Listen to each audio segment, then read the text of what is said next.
Kita akan menuju kedalaman kegelapan dan mengungkap misteri yang tersembunyi di balik tirai dunia nyata bersama Kereta Malam.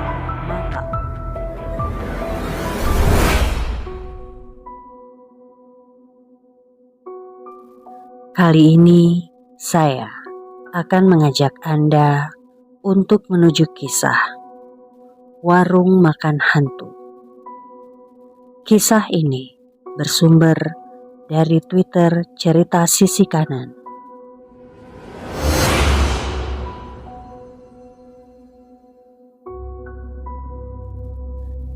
Hari sudah beranjak malam dan Galih mulai merasakan lapar. Ia pun berputar-putar mencari orang menjual makanan, tapi tak menemukan. Ia terus mencari. Ia pun menemukan sebuah warung kecil. Lampu kuning warung itu bersinar remang-remang. Ia pun segera berhenti ke warung tersebut. Ada 5 orang yang sudah ada di sana. Galih pun memesan mie dan telur. Tak ada menu nasi di sana. Ia makan banyak waktu itu. Ia sampai menambah mie 3 kali dan mengambil gorengan yang lumayan banyak. Selesai makan, ia menyalakan rokok dan memesan segelas kopi. Lalu ia mulai berbincang-bincang dengan pengunjung warung lainnya. Awalnya ya ngobrol biasa soal pekerjaan. Lalu obrolan pun mulai mengarah ke tema horor. Awalnya seru-seru saja, sampai akhirnya ada seseorang yang berkata, "Mas, untung Mas ketemu sama warung ini," kata orang tersebut. Lalu Galih menjawab, "Iya Pak, jadi bisa ngobrol asik. Biasanya jam segini saya juga nongkrong dengan teman-teman," jawabnya santai. "Bukan gitu Mas, tapi Mas bisa aja jam segini ketemu warung hantu. Jadi warung tersebut jadi tempat makannya para hantu," sahut bapak-bapak yang ada di bangku pojok. "Oh gitu Pak, saya orang kota, jadi saya nggak tahu kalau ada tempat seperti itu. Memang bahaya ya Pak kalau makan di sana?" "Bahayanya sih nggak seberapa.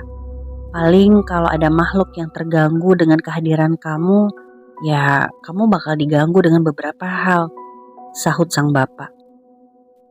Obrolan pun terus mengalir sambil Galih terus melahap gorengan dan kerupuk. Setelah itu Galih pun membayar. Galih pun segera pamit. Orang-orang yang ada di warung tersebut juga mengingatkan agar Galih tak melewati jalur hutan.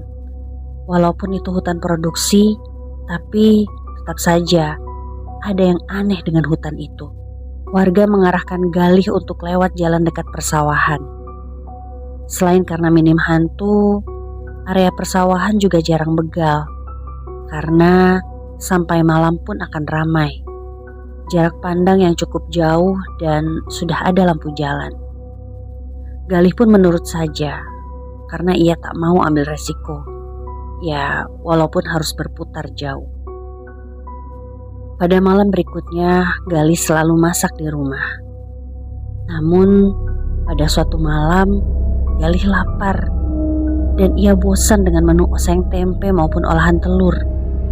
Ia pun pergi keluar untuk mencari sate dan terang bulan atau martabak manis.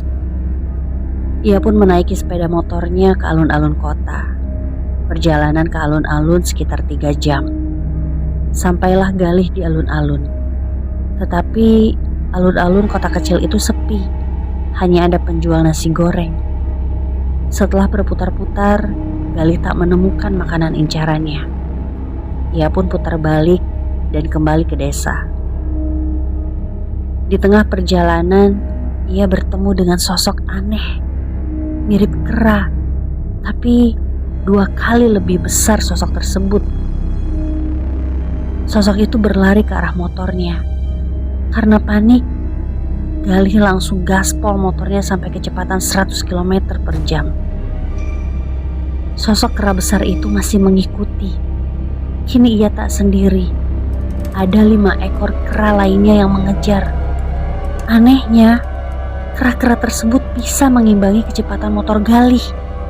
Ia merinding ketika melihat spion. Langsung saja Galih memaksimalkan kecepatannya. Galih melihat speedometer. Ia ternyata berjalan sampai 110 km per jam. Lalu ia melihat spion. Gerombolan kera itu ternyata masih mengikutinya. Ia pun terus saja memacu motornya dan melihat jalan di depannya. Ia tak lagi menghiraukan kera-kera itu. Jalanan gelap minim penerangan membuat Galih agak kesulitan. Ia pun teringat. Sebentar.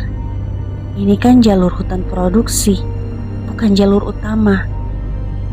Tanpa pikir panjang, Galih pun putar balik. Ia tak peduli betapa seramnya gerombolan kera yang menantinya. Ia lebih takut apa yang ia temui di hutan daripada berhadapan dengan gerombolan kera. Anehnya, ketika Galih putar balik, ia tak lagi menemukan gerombolan kera itu. Beberapa saat kemudian, Galih pun tiba di rumah. Ia sampai ngos-ngosan dan agak kaget. Padahal selama ini, Galih tak pernah sekalipun bertemu makhluk halus. Ia tadinya menganggap kera-kera itu biasa saja. Sampai ia sadar bahwa gerombolan kera itu bisa berlari 110 km per jam. Setahu Galih, tidak ada kera yang bisa berlari secepat dan selama itu. Lalu Galih pun mencoba menelpon temannya yang juga dinas di desa tersebut. Ia lalu bercerita tentang apa yang ia alami barusan. Temannya pun menjelaskan bahwa itu adalah hantu mentek, yaitu perwujudan hantu yang mirip kera, tapi ukurannya sedikit lebih besar. Hantu mentek jarang mengganggu, lebih ke iseng atau usil saja. Malah terkadang sering minta buah atau makanan ke manusia. Singkat cerita, semua berjalan normal. Sampai pada suatu malam, Galih ingin jalan-jalan. Awalnya ia hanya nongkrong di warkop, tempat ia biasa nongkrong. Tapi karena ingin cari suasana baru, ia pun pamit pada orang-orang di sana dan mencoba mencari warung lain. Tapi ia tak tahu bahwa warung di desa tersebut cuma satu. Singkatnya, Galih pun berjalan-jalan di sekitar desa, bukan di tempat yang sepi, tapi di tempat yang sedikit ramai. Tak terasa, sampailah Galih di batas desa. Ada warung di batas desa tersebut. Ia pun langsung menghampiri warung tersebut. Tampak berbagai macam olahan ayam yang menggugah selera. Ada ayam goreng tepung, ayam bakar, ayam bumbu Bali, ayam kecap, dan lain-lain. Galih pun memesan makanan dan makan di tempat. Di sebelahnya tampak orang-orang yang juga ikut memesan. Tak ada yang aneh dengan orang-orang tersebut. Semuanya makan dan bertegur sapa ketika bertemu. Namun kulit orang-orang itu agak pucat. Selesai makan, Galih pun pulang seperti biasa. Semua tak ada yang aneh. Ia pun pergi ke rumah lalu nonton YouTube. Setelah itu, ia pun ketiduran. Tapi subuh-subuh ada seseorang yang mengetuk pintu rumah kontrakan Galih. Galih pun mengintip dari jendela. Dan ternyata Pak Kiai yang mengetok pintu rumahnya. Galih pun mempersilahkan Pak Kiai untuk masuk. Dan Pak Kiai segera berbicara. Sebaiknya Nak Galih segera sholat dan segera berdoa agar Allah memberi petunjuk tentang apa yang Nak Galih tidak ketahui. Ya, ini juga salah saya sih. Saya tidak memberitahu Nak Galih sejak awal, kata Pak Kiai panjang lebar. Galih yang kebingungan pun berkata, "Ada apa, Pak? Kok tiba-tiba berkata seperti itu?" kata Galih. Pak Kiai tanpa menjawab langsung melantunkan doa-doa.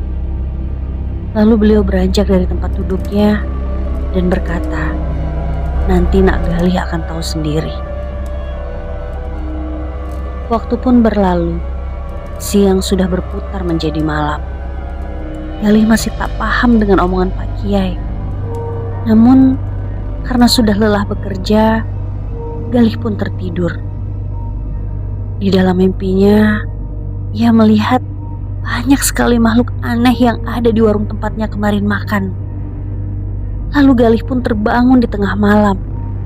Di depan rumah, Pak Kiai sudah menunggunya. Setelah mengetuk pintu, Pak Kiai pun mengajak Galih ke batas desa, tempat warung hantu berdiri. Sesampainya di sana, Galih kaget dengan apa yang ia temui. Ada sosok makhluk yang merangkak dan makan di warung itu. Sosok tersebut memiliki sisik dan sirip, persis seperti ikan. Lalu ada makhluk seperti kelelawar, tapi sangat besar. Bentang dan panjang sayapnya sekitar 5 meter. Makhluk ini memiliki wajah perpaduan antara kelelawar dan manusia. Sementara bagian tubuh yang lain persis kelelawar. Galih pun ketakutan dibuatnya. Namun Pak Kiai berkata, "Santai saja, ada Allah yang menjaga kita."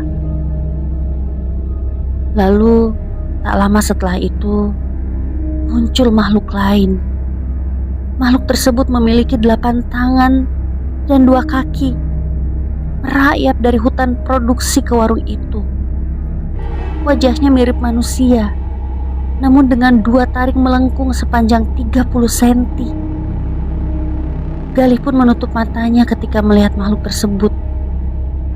Pak Kiai pun berkata, "Iya, tutup mata saja jika kamu tidak kuat melihatnya." Galih tak tahu kalau Pak Kiai sudah membaca amalan surah Yasin ayat 9. Jadi makhluk-makhluk tadi tak melihat mereka. Namun Galih penasaran. Ia pun membuka matanya. Rupanya sudah ada segerombolan hantu berwujud kera dengan warna bulu hitam legam, persis seperti yang mengejarnya tempo hari saat sedang duduk di warung tersebut. "Iya, itu yang kemarin iseng ngejar kamu," kata Pak Kiai sambil sedikit tertawa. Warung yang luas itu ternyata cukup untuk menampung gerombolan hantu itu. Setelah gerombolan hantu yang pertama selesai makan, kini giliran gerombolan kedua yang datang. Ada makhluk bungkuk yang lidahnya panjang. Lalu ada sosok nenek-nenek yang memiliki kulit putih pucat, membawa tombak sebagai tongkat berjalannya. Lalu di belakang ada sosok yang menyerupai manusia, tapi memiliki jari dan kuku yang panjang. Mungkin 30 cm panjang jarinya dan 30 cm panjang kukunya. Makhluk tersebut bergerombol menuju warung hantu tersebut. Terkadang Galih menutup mata untuk menghindari keseraman ini. Belum semua makhluk datang dan hari masih gelap. Galih meminta izin pulang pada Pak Kiai. Pak Kiai pun mengantar Galih untuk pulang kembali ke rumah. Setelah beberapa hari berselang, Pak Kiai pun langsung mengajak Galih untuk menguak rahasia tentang warung gaib itu. Kali ini Pak Kiai membawa mobil miliknya. Perjalanan ini akan agak jauh karena rumah pemilik warung hantu itu tidak di desa kita, ujar Pak Kiai. Pak Kiai dan Galih ngobrol sepanjang jalan, dan Galih pun tahu jika selama ini yang memiliki warung tersebut adalah orang yang melakukan pesugihan, dan menu masakan yang Galih makan itu ternyata bukan ayam, melainkan burung gagak. Galih memang sempat curiga karena ukuran daging ayamnya yang kecil. Pak Kiai dan Galih pun sampai di sebuah rumah besar. Deretan mobil mewah tampak berjajar. Lalu Pak Kiai meminta Galih untuk menunggu. 1 jam kemudian, keluarlah sang pemilik rumah dengan mobil mewahnya. Langsung Pak Kiai dan Galih mengikuti mobil tersebut. Setelah diikuti, ternyata orang itu sampai di suatu tempat yang dipenuhi burung gagak di sangkar. Tempat tersebut sedikit tertutup. Jadi Pak Kiai dan Galih harus mendekat untuk melihat. Mereka melihat gagak-gagak itu disembelih sambil dibacakan mantra-mantra. Lalu gagak tersebut dimasak seperti biasa. Sebagian darahnya dituangkan. Sementara itu, kepala-kepala gagak ini dikubur di pohon besar dekat lokasi penyembelihan dan pemasakan. Tak pernah ada yang curiga jika mereka masak daging dan darah gagak. Ya, karena tempatnya yang agak jauh dari pemukiman warga. Galih pun mual dibuatnya. Sudah tahu kan, kata Pak Kiai. Mereka pun segera pergi dari sana.